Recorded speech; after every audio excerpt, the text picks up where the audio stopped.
नमस्कार दर्शकों, Uklana social media group में आप लोगों का स्वागत है। भुन्ना की कुछ वीडियोज हमारे पास आज आई है। भुन्ना में कुछ ऐसी बस्तियां है जो बिल्कुल जलमग्न हो चुकी है और सरकार से लगातार अपील कर रहे हैं। क्या वो अपील है, क्यों नहीं सरकार उनकी सुन रही है और कितने टाइमों से वो समस्या आ रही है। और काफ़ी सारा जो हिस्सा है भुन्ना का, बिल्कुल ही कल बारिश आई थी, बारिश के कारण जलमग्न हो गया, घरों में लोगों के पानी घुस चुका है। काफ़ी सारी जो समस्या है लोगों को आ रही है। तो चलिए भुन्ना की जो झोपड़पट्टी में रहने वाले लोग हैं, आज पहली बार अपने चैनल पे मैं ऐसी वीडियोस डालने जा रही हूँ जो झोपड़पट्टी में लोग रह रहे हैं। तो उनकी आज हम समस्या सुनते हैं और उनकी आवाज़ उठाने में आप आज हमारी मदद करेंगे। जितना वीडियो को शेयर करेगी जनता, उनको उतनी ही मदद मिलेगी और सरकार के भी कानों में जू तक नहीं है, वो उनकी सुनेगी अगर आप लोग इस वीडियो को शेयर करोगे तो। चलिए जानते हैं जो भुन्ना में झोपड़पट्टी में रहने वाले लोग हैं, आखिरकार क्या वो समस्या है जो कि उन्होंने मीडिया के पास में वीडियोस भेजी है। वो दो पहला है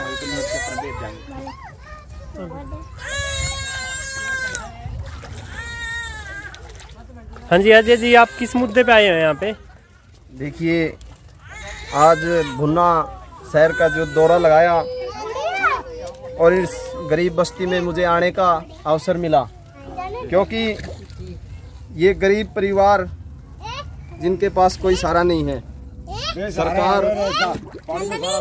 सरकार इनके साथ नाइंसाफी कर रही है।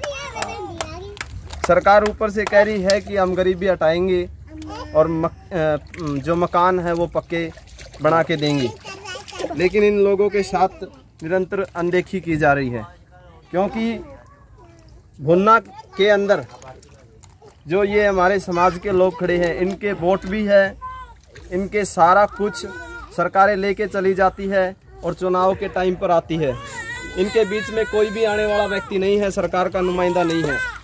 अगर मैं सरकार से और प्रशासन से निवेदन करूंगा कि इन्हें 100 गज का प्लाट दिया जाए और 2.5 लाख का जो लोन प्रधानमंत्री आवास योजना के तहत मिलता है वो इन गरीब परिवारों को मिलना चाहिए। जो लिस्ट हमने तैयार की है, कल वो लिस्ट हम नगर पालिका के अधिकारियों को सौंपने का काम करेंगे और ये ज़्यादा से ज़्यादा संख्या में जो हमारे समाज के लोग वहाँ आएंगे और प्रशासन की नींद उड़ाने का काम करेंगे। इन्हीं शब्दों के साथ क्रांतिकारी जय भीम। तो आज मैं एडवोकेट कुलदीप सिंह आज यहाँ पर पहुँचे हैं। मैं बीम आर्मी का जिला का प्रभारी हूँ फतेहाबाद का। मेरे साथ में अजय नैला जी हैं। तो बड़ा दुख होता है छोटे छोटे बच्चों को देख करके, देखना किस प्रकार से पानी में खड़े हुए हैं। तो यहाँ का चेयरमैन, यहाँ की चेयरमैन अर्पणा पसरिजा, इन लोगों के वोट है ना भाई तुम्हारे? भाई तुम्हारे वोट है ना सारे के? तो इन लोगों के वोट ले जाते हैं साम दाम दंड वेद अपना करके, यानी कुछ पैसा दे देते हैं 500-400 रुपए, कुछ दारू पिला देते हैं, बेचारे गरीब समाज के लोगों को गुमराह कर लेते हैं। लेकिन जो कोठी वाले लोग हैं, ये मेरे यहाँ पड़ोस में ये कोठी बनने लग रही है, उनको प्रधानमंत्री आवास योजना का लाभ दिया गया। 10 यानी 2.5 लाख रुपए उनको दिए गए। उनको हालांकि जरूरत भी नहीं थी। मैंने इसके बारे में नगर पालिका के अंदर 5 लोगों के खिलाफ, भाई कोठी वालों को तो आप लोन दे रहे हैं, यानी आवास योजना का लाभ दे रहे हैं, ग्रांट दे रहे हैं, लेकिन आम आदमी जिनको जरूरत है उनको नहीं दे रहे। तो इस बारे में भी मैंने एप्लीकेशन लगाई थी। तो लेकिन आज मैं इस कुचिया बस्ती के अंदर पहुंचा हूं। यहाँ डे रहते हैं बेचारे हमारे समाज के बाबे भी, सपेले भी, कुचिया भी। तो इनका देखो कितना बुरा हाल है। छोटे छोटे बच्चे हैं, मच्छर खाते हैं, सांप आ जाए, कभी और चीजें आ जाती हैं। तो इन देखो, ये महिला इधर रखे भाई कैमरामैन से, ये आवास इंदिरा प्रधानमंत्री आवास योजना का ये फॉर्म है। मैंने अब ऑनलाइन चेक किया है तो इसका कोई रिकॉर्ड नहीं दिखा रहा। तो फिर दूसरे का ये देखो, इसका भी मैंने चेक किया, इसका भी रिकॉर्ड नहीं दिखा रहा। तो उसके बाद क्या है, ये महिला है, इसका भी रिकॉर्ड नोट फाउंड दिखा रहा है। तो ये भी प्रधानमंत्री आवास योजना के अंदर किया हुआ है, इसका भी रिकॉर्ड नहीं है। मैंने ऑनलाइन चेक किया, इसका भी नहीं है। तो कहीं न कहीं इन लोगों के साथ में नाइंसाफी है। तो इन लोगों को झुगड़ियों में रहना, मैं चेयरमैन अर्पणा पसरिजा से पूछता हूँ, यहाँ आकर के एक रात बिता करके देख, अपने पति के साथ आकर के यहाँ पर देखा कभी आपने? कहीं यहाँ का जो आपके पड़ोस में ही रहता है, जो यहाँ का वार्ड का पार्षद है पासू, क्या यहाँ पर आया है आपका? कभी मदद करिए उसने? तो ये लोग वोट ले जा करके तो भाग जाते हैं। तो आज इनकी बस्तियों में आकर के इनकी सुख सुविधा के लिए भाई इनको लाभ मिलना चाहिए, लेकिन आज कोई नहीं आता। हम नगर पालिका के चेयरमैन पंकज पसरीजा और उसकी पत्नी रपना पसरीजा जो यहाँ की चेयरमैन है उसको कह देना चाहते हैं, या तो इन लोगों को आपने वादा किया था इलेक्शन से भी पहले कि हम है ना 3-3 मरले के प्लाट दे करके फ्लैट बना करके देंगे। यदि वादा खिलाफी करे तो फिर इनके परसों कल हमारा कैथल के अंदर प्रोग्राम है, भाई चंद्रशेखर रावण वहां आ रहे हैं, तो इन साथियों को भी हम कहेंगे वहां जाएंगे और परसों फिर जाकर के नगर पालिका में हम मुँह अल्लाह करेंगे, वहां धरना प्रदर्शन करेंगे। इन लोगों की जब तक मांगे पूरी नहीं होगी तब तक हम बीमार में चैन से नहीं बैठेंगे। मैं इनके साथ में खड़ा हूं, कितना पानी भरा हुआ वहां का सारी की सारी वीडियो हम बना करके लेके आए हैं।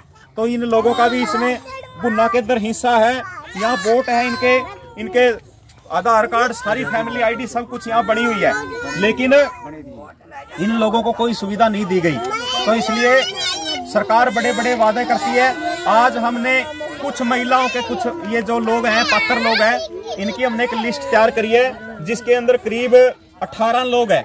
तो इनकी हम फिर नगर पालिका के सचिव को हम इसकी लिस्ट सौंपेंगे। भाई इन लोगों को आप ये बेचारे कई सालों से 20 साल तो मैंने हो गए देखते हुए ये बैठे हुए हैं। तो जिस जमीन के ऊपर लॉ एंड कोर्ट का ऑर्डर है कि सुप्रीम कोर्ट का ऑर्डर है कि जिस जमीन के ऊपर कोई बंदा 20 साल से कब्जा कर लेता है वो जमीन उसकी हो जाती है।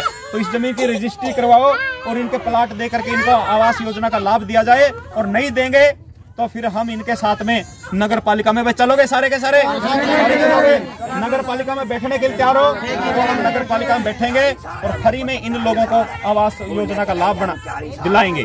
तो इसलिए और कल की बात ले 40 साल तक मकान को नहीं मिले। मकान सानू मिले नहीं, पुत सानू कुछ नहीं मिले। असि डट ला पानी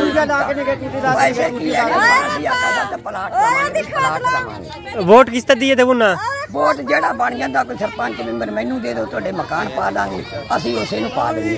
अच्छा फिर सानू कुकर वाला बोलिया कि तुहाडा काला मोमी तार दूंगा भी मैनू बना दो एमसी। कुकर वाला कौन था वो? अपना पंकज पसरीजा। हाँ जेड़ा कुकर वाला नहीं एमसी तो बड़ा बने भाई जो 3 साल पे बने भाई चेयरमैन पंकज पसरीजा। हां चेयरमैन नू पाई साने वोट है चेयरमैन।